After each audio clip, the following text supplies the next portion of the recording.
Hello friends, ತಮಗೆಲ್ಲರೂ ಕೂಡ ಜ್ಞಾನಕಾಶಿ ಅಕಾಡೆಮಿಗೆ ಸ್ವಾಗತ. ಈ ಒಂದು ಕ್ಲಾಸ್ನಲ್ಲಿ ನಾವು ವರ್ಗ ಮತ್ತು ವರ್ಗಮೂಲಗಳು ಈ ಒಂದು ಚಾಪ್ಟರ್ಗೆ ಸಂಬಂಧಿಸಿದ ಎಕ್ಸಸೈಸ್ 5.3 ಡಿಸ್ಕಸ್ ಮಾಡ್ತಾ ಇದ್ವಿ. ಅದರಲ್ಲಿ ಮುಂದುವರೆದ ಪ್ರಶ್ನೆ 7ನೇ ಪ್ರಶ್ನೆ. ಇದು ಕೂಡ ತುಂಬಾ ಇಂಪಾರ್ಟೆಂಟ್ ಆಗಿರುವಂಥ ಒಂದು ಎಕ್ಸಸೈಸ್ ಆಗಿದೆ. ಅದರಲ್ಲಿ ಇಂಪಾರ್ಟೆಂಟ್ ಆಗಿರುವಂಥ ಕ್ವಶನ್ ಕೂಡ ಆಗಿದೆ. ಇದು ನಾವು ಸಾಲ್ವ್ ಮಾಡುವಂಥದ್ದು, ಈ ಒಂದು ಎಕ್ಸಸೈಸಲ್ಲಿ ಸಾಲ್ವ್ ಮಾಡುವಂಥದ್ದು 7ನೇ ಪ್ರಶ್ನೆ. ಹಿಂದಿನ ಒಂದು ಕ್ಲಾಸ್ನಲ್ಲಿ 6ನೇ ಪ್ರಶ್ನೆವರೆಗೆ ನಾವು ಡಿಸ್ಕಸ್ ಮಾಡಿದ್ವಿ. ಇವಾಗ 7ನೇ ಪ್ರಶ್ನೆ ಈ ರೀತಿಯಾಗಿದೆ. 8ನೇ ತರಗತಿಯ ವಿದ್ಯಾರ್ಥಿಗಳ ಪ್ರಧಾನಮಂತ್ರಿಯವರ ರಾಷ್ಟ್ರೀಯ ಪರಿಹಾರ ನಿಧಿಗೆ ಒಟ್ಟು 2401 ರೂಪಾಯಿ ದಾನವನ್ನು ನೀಡಿದರು. ಆ ತರಗತಿಯಲ್ಲಿ ಒಟ್ಟು ವಿದ್ಯಾರ್ಥಿಗಳ ಸಂಖ್ಯೆ ಎಷ್ಟು? ರೂಪಾಯಿಗಳನ್ನು ಪ್ರತಿಯೊಬ್ಬ ವಿದ್ಯಾರ್ಥಿಯು ದಾನ ಮಾಡಿದನು. ಹಾಗಾದರೆ ಆ ತರಗತಿಯಲ್ಲಿರುವ ವಿದ್ಯಾರ್ಥಿಗಳ ಸಂಖ್ಯೆ ಎಷ್ಟು ಎನ್ನುವಂಥದ್ದು ಪ್ರಶ್ನೆ ಇದೆ. ಸೊ ಮೊದಲನೇದಾಗಿ 8ನೇ ತರಗತಿಯಲ್ಲಿ ಒಟ್ಟು ವಿದ್ಯಾರ್ಥಿಗಳು ಏನು ಮಾಡ್ತಾರೆ, ಪ್ರಧಾನಮಂತ್ರಿ ರಾಷ್ಟ್ರೀಯ ಪರಿಹಾರ ನಿಧಿಗೆ ಒಟ್ಟು 2400 ರೂಪಾಯಿಗಳನ್ನು ದೇಣಿಗೆ ಮಾಡ್ತಾರೆ. ಹಾಗಾದರೆ ನಮಗೆ ಇಲ್ಲಿ ಕೇಳಿರುವಂಥ ಪ್ರಶ್ನೆ ಏನು? ತರಗತಿಯ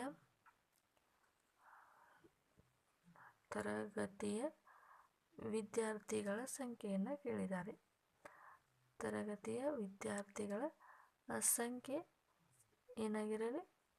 ವಿದ್ಯಾರ್ಥಿಗಳ ಸಂಖ್ಯೆ ಎಕ್ಸ್ ಆಗಿರಲಿ. ನಮ್ಗೆ ಗೊತ್ತಿಲ್ಲಲ್ವ, ಆದ್ದರಿಂದ ಎಕ್ಸ್ ಆಗಿರಲಿ. ಹಾಗಾದರೆ ಪ್ರತಿ ವಿದ್ಯಾರ್ಥಿ ಎಷ್ಟು ದೇಣಿಗೆಯನ್ನು ನೀಡಿದರು? ಪ್ರತಿ ವಿದ್ಯಾರ್ಥಿ ಎಷ್ಟು ದೇಣಿಗೆಯನ್ನು ನೀಡಿದರು ಅದು ಕೂಡ ನಮಗೆ ಗೊತ್ತಿಲ್ಲ. ನೀಡಿದ ದೇಣಿಗೆ ಅದು ಕೂಡ ನಮಗೆ ಗೊತ್ತಿಲ್ಲ. ಹಾಗಾಗಿ ಅದನ್ನು ಕೂಡ ನಾವು ಎಕ್ಸ್ ಅಂತೇಳಿ ತೆಗೆದುಕೊಳ್ಳೋಣ. ಪ್ರತಿಯೊಬ್ಬ ವಿದ್ಯಾರ್ಥಿಯಲ್ಲಿ ದೇಣಿಗೆಯನ್ನು ನೀಡುವಂಥದ್ದು, ಹಾಗಾದರೆ ನಮಗೆ ಗೊತ್ತಿಲ್ಲದಿರುವಂಥದ್ದು ಎಕ್ಸ್. ಹಾಗಾದರೆ ತರಗತಿಯ ಒಟ್ಟು ವಿದ್ಯಾರ್ಥಿಗಳು ದೇಣಿಗೆ ನೀಡಿದ ಹಣ. ತರಗತಿಯ ಒಟ್ಟು ವಿದ್ಯಾರ್ಥಿಗಳು ದೇಣಿಗೆ ನೀಡಿದ ಹಣ. ಒಟ್ಟು ವಿದ್ಯಾರ್ಥಿಗಳು ದೇಣಿಗೆ ನೀಡಿದ ಹಣ ಎಷ್ಟಿದೆ? 2401 ರೂಪಾಯಿ ಇದೆ. ಈಗ ನಾವೇನು ಕಂಡುಹಿಡಬೇಕಾಗಿದೆ? ತರಗತಿಯ ವಿದ್ಯಾರ್ಥಿಗಳ ಸಂಖ್ಯೆಯನ್ನು ಕಂಡುಹಿಡ್ಕೋಬೇಕು. ತರಗತಿಯ ವಿದ್ಯಾರ್ಥಿಗಳ ಸಂಖ್ಯೆ ಎಕ್ಸ್ ಆಗಿರಲಿ. ಆ ಒಂದು ಪ್ರತಿಯೊಬ್ಬ ವಿದ್ಯಾರ್ಥಿಗಳು ನೀಡಿದಂಥ ದೇಣಿಗೆ ಕೂಡ ಎಕ್ಸ್ ಆಗಿದೆ. ಹಾಗಾದರೆ ಒಟ್ಟು ದೇಣಿಗೆ 2401. ಇದು x into x, x square ಆಗುತ್ತೆ. 2401. X is equal to square root of 2401. ಹಾಗಾದರೆ ನಾವೀಗ ಏನನ್ನು ಕಂಡುಹಿಡ್ಕೋಬೇಕು? 2401ರ ವರ್ಗಮೂಲವನ್ನು ಕಂಡುಹಿಡ್ಕೋಬೇಕು. ಇದರ ಒಂದು ಕಂಟಿನ್ಯೂ ಪಾರ್ಟನ್ನು ಇಲ್ಲಿ ಸಾಲ್ವ್ ಮಾಡ್ತೀನಿ. 2401.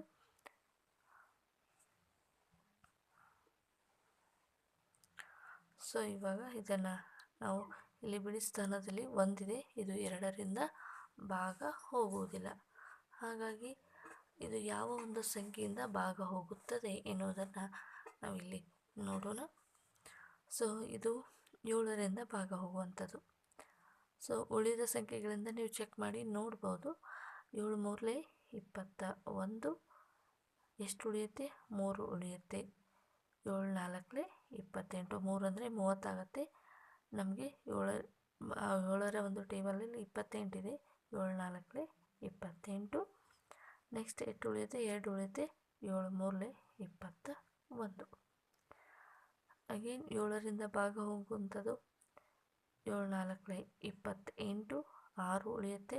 7 ಒಂಬತ್ತಲೆ 69, 7 ಒಂಬತ್ತಲೆ 63, 7 ಏಳಲೆ 49, 7 ಒಂದಲೆ 7. ಈಗ ನಮಗೆ ಈ ಒಂದು ಸಂಖ್ಯೆಯ ವರ್ಗ ಸಂಖ್ಯೆ ಸಿಗುತ್ತೆ. So x square is equal to ಇಲ್ಲಿ 7 ಇಂಟು 7 ಇಂಟು 7 ಇಂಟು 7. ಇಲ್ಲಿ ಜೋಡಿ ಸಂಖ್ಯೆಗಳಿದ್ದಾವೆ. 7 7 7 square into 7 square, 7 into 7 whole square. So ಅಂದಾಗ ಇದು ಈ ಕಡೆ ಎಕ್ಸ್ ಸ್ಕ್ವೇರ್ ಇದೆ, ಎರಡು ಎಕ್ಸ್ ಸ್ಕ್ವೇರ್ ಎರಡು ಕಡೆ ಸ್ಕ್ವೇರ್ ಕ್ಯಾನ್ಸಲ್ ಆಗುತ್ತೆ. ಸೊ ಎಕ್ಸ್ ಈಕ್ವಲ್ ಟು ಇಲ್ಲಿ 49 ಬರ್ತಾ ಇದೆ. ಹಾಗಾದರೆ ಈ ಒಂದು ಶಾಲೆಯಲ್ಲಿ ಇರುವಂಥ ಒಟ್ಟು ವಿದ್ಯಾರ್ಥಿಗಳ ಸಂಖ್ಯೆ ಎಷ್ಟು? 49. ಓಕೆ, ವಿದ್ಯಾರ್ಥಿಗಳ ಸಂಖ್ಯೆ 49 ಅಂತಾದರೆ ಪ್ರತಿ ವಿದ್ಯಾರ್ಥಿ ಏನು ಮಾಡ್ತಾರೆ? 49 ರೂಪಾಯಿನ ದೇಣಿಗೆ ನೀಡ್ತಾರೆ. ಹಾಗಾದರೆ ಪ್ರತಿ ವಿದ್ಯಾರ್ಥಿಗಳು ಒಟ್ಟು ವಿದ್ಯಾರ್ಥಿಗಳು 49 ರೂಪಾಯಿನ ದೇಣಿಗೆ ನೀಡಿದರೆ ಅದು ಎಷ್ಟಾಗುತ್ತೆ? 2401 ರೂಪಾಯಿ ದೇಣಿಗೆ ಆಗುವಂಥದ್ದು. ಓಕೆ, ಈ ಒಂದು ಎಕ್ಸಸೈಸ್ನ ಮುಂದಿನ ಒಂದು ಪ್ರಶ್ನೆ, 8ನೇ ಪ್ರಶ್ನೆ ಈ ರೀತಿಯಾಗಿದೆ. ಒಂದು ಉದ್ಯಾನವನದಲ್ಲಿ 2025 ಸಸಿಗಳನ್ನು ಅಡ್ಡ ಸಾಲುಗಳು ಮತ್ತು ಸಂಖ್ಯೆ ಎಷ್ಟಿವೆಯೋ ಅಷ್ಟು ಸಸಿಗಳನ್ನು ಪ್ರತಿಯೊಂದು ಸಾಲಿನಲ್ಲಿ ಇರುವಂತೆ ನೆಡಬೇಕು. ಹಾಗಾದರೆ ಅಡ್ಡ ಸಾಲುಗಳ ಸಂಖ್ಯೆ ಮತ್ತು ಪ್ರತಿಯೊಂದು ಅಡ್ಡ ಸಾಲಿನಲ್ಲಿ ಇರುವಂಥ ಸಸಿಗಳ ಸಂಖ್ಯೆಯನ್ನು ಕಂಡುಹಿಡಿಯಿರಿ ಎನ್ನುವಂಥದ್ದು ಪ್ರಶ್ನೆ ಇದೆ. ಸೊ ಎಷ್ಟು ಅಡ್ಡ ಸಾಲುಗಳಿದ್ದಾವೆ ಅಷ್ಟು ಸಸಿಗಳಿದ್ದಾವೆ ಅಂತ. ಹಾಗಾದರೆ ಒಟ್ಟು ಉದ್ಯಾನವನದಲ್ಲಿ ಇರುವಂಥ ಸಸಿಗಳ ಸಂಖ್ಯೆ 2025 ಅಂತ ಇದೆ. ಓಕೆ, ಇವಾಗ ನಾವು ಈ ಒಂದು ಪರಿಹಾರವನ್ನು ಸಾಲ್ವ್ ಮಾಡೋಣ. ಈ ಒಂದು ಉದ್ಯಾನವನದಲ್ಲಿ ಇರುವಂಥ ಒಟ್ಟು ಅಡ್ಡ ಸಾಲುಗಳು, ಒಟ್ಟು ಅಡ್ಡ ಸಾಲುಗಳು,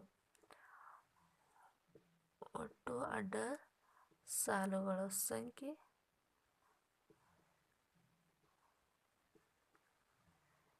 ಎಕ್ಸ್ ಆಗಿರಲಿ.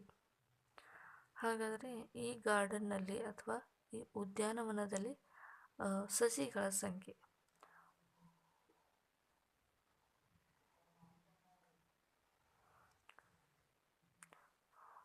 ಪ್ರತಿ ಅಡ್ಡ ಸಾಲುಗಳಲ್ಲಿ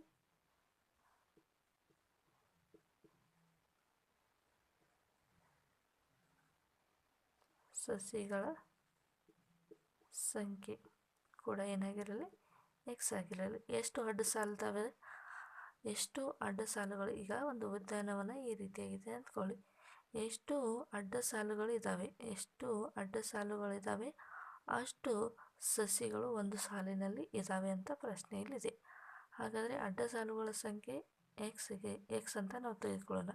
ಪ್ರತಿಯೊಂದು ಅಡ್ಡ ಸಾಲಿನಲ್ಲಿ ಎಷ್ಟು ಸಸಿಗಳಿದ್ದಾವೆ ಅದನ್ನು ಕೂಡ ನಾವು ಎಕ್ಸ್ ಅಂತ ತೆಗೆದುಕೊಳ್ಳೋಣ.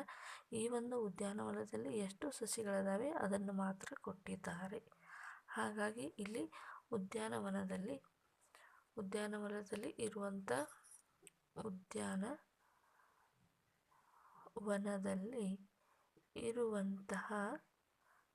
ಇರುವಂಥ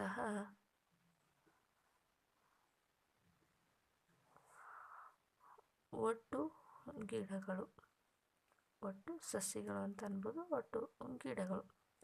ಇವಾಗ ಎಷ್ಟು ಅಡ್ಡ ಸಾಲುಗಳಿದ್ದಾವೆ ಅಷ್ಟು ಅದನ್ನು ಎಕ್ಸ್ ಅಂತ ತೆಗೆದುಕೊಳ್ಳೋಣ, ಇಂಟು ಎಷ್ಟು ಅಡ್ಡ ಸಾಲುಗಳಲ್ಲಿ ಇರುವಂಥ ಸಸಿಗಳ ಸಂಖ್ಯೆ ಕೂಡ ಎಕ್ಸ್ ಆಗಿರಲಿ. 2401 ಎಕ್ಸ್ ಸ್ಕ್ವೇರ್ 2025. 2025 ಅಂದಾಗ ಇದು ಸ್ಕ್ವೇರು ಈ ಕಡೆ ಹೋದಾಗ ಏನಾಗುತ್ತೆ? ಸ್ಕ್ವೇರ್ ರೂಟ್ ಆಗುತ್ತೆ. ಹಾಗಾದರೆ ಇವಾಗ ನಾವು 2025 ಈ ಒಂದು ಸಂಖ್ಯೆಯ ವರ್ಗಮೂಲವನ್ನು ಕಂಡುಹಿಡಿಯಬೇಕು. ಓಕೆ, 2025. ನೆಕ್ಸ್ಟ್ ಇದು ಯೂನಿಟಲ್ಲಿ ಅಂದರೆ ಬಿಡಿ ಸ್ಥಾನದಲ್ಲಿ 5 ಇದೆ, 2ರಿಂದ ಭಾಗ ಹೋಗೋದಿಲ್ಲ, 3ರಿಂದ ನೋಡೋಣ. 3 6 18, 3 7 21, 3 5 15, 3 7 6, 3 7 6, 3 5 15,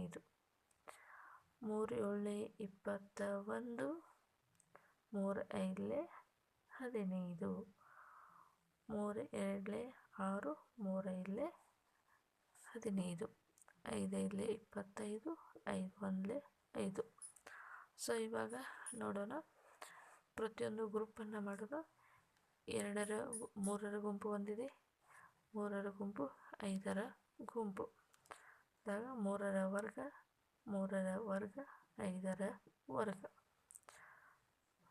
2025 3 ಇಂಟು 3 ಇಂಟು 5.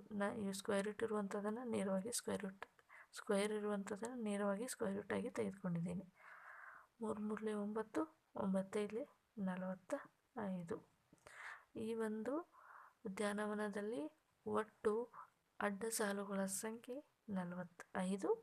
ಪ್ರತಿಯೊಂದು ಅಡ್ಡ ಸಾಲಿನಲ್ಲಿ ಇರುವಂತಹ ಸಸಿಗಳ ಸಂಖ್ಯೆ 45. ಈ ರೀತಿಯಾಗಿ ಸ್ಟೇಟ್ಮೆಂಟನ್ನು ಬರೀಬೇಕು. ಉದ್ಯಾನವನದ ಅಡ್ಡ ಸಾಲುಗಳ ಸಂಖ್ಯೆ 45. ಪ್ರತಿ ಅಡ್ಡ ಸಾಲಿನಲ್ಲಿ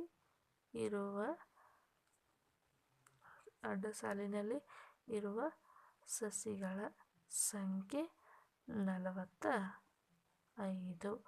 ಓಕೆ, 45 ಇಂಟು 45 2025.